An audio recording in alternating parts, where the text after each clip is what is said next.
लेकिन video start करने से पहले ना चैनल को सब्सक्राइब कर दो। यार चैनल को सब्सक्राइब नहीं करते, आप वीडियो देख लेते हो, श्राम लगेगा मेरा श्राम। चैनल को सब्सक्राइब करो अभी इसी वक्त, नहीं तो पक्का गर्लफ्रेंड नहीं पटेगी, सिंगल मरोगे तुम सिंगल। और चलो इसी के साथ शुरुआत करते हैं आज की हमारी।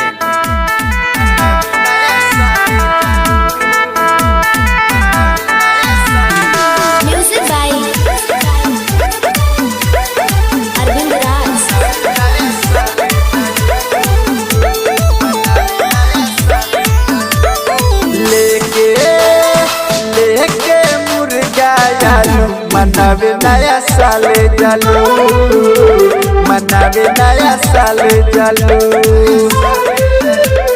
संगे संगे संगे संगी के ले जालू, मनावे नया साल जालू, मनावे नया साल जालू। लेके लेके मुर्गा जालू, मनावे नया साल जालू, मनावे नया साल जालू।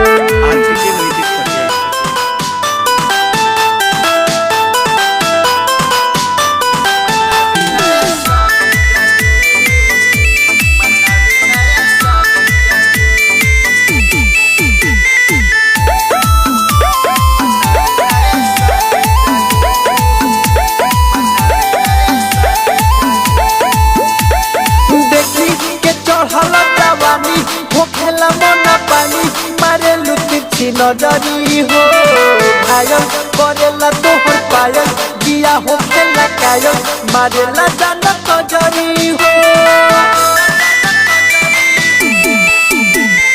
देखी के चढ़ला जवानी हो खेला मन पानी, मारेलू तिरछी नजरी हो घायल करेला तोहर पायल, जिया हो खेला कायल, मारेला जाना नजरी हो।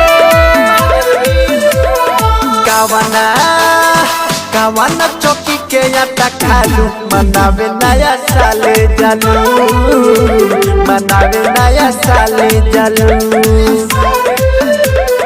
लेके लेके मुर्गा जालू, मनावे नया साल जालू, मनावे नया साल जालू।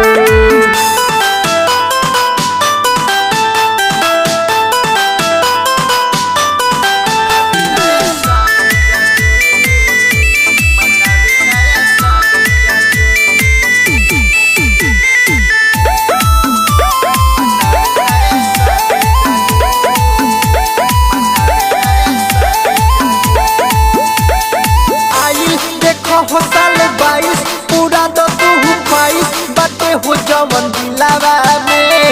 रवि शंकर या रविंद नन हतया न जेस मिले के कहे दिलावा में। आइल देखो हो साल 22 पूरा तो तू ख्वाहिश बाटे हो जवन दिलावा में।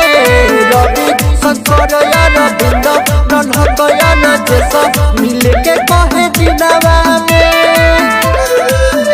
हरिया हसी आशिक आकाश से लजालू, मनावे नया साल जालू, मनावे नया साल जालू। हरी नया नया साल में कीरा रानी खालू, मनावे मोती हारी जालू, मनावे मोती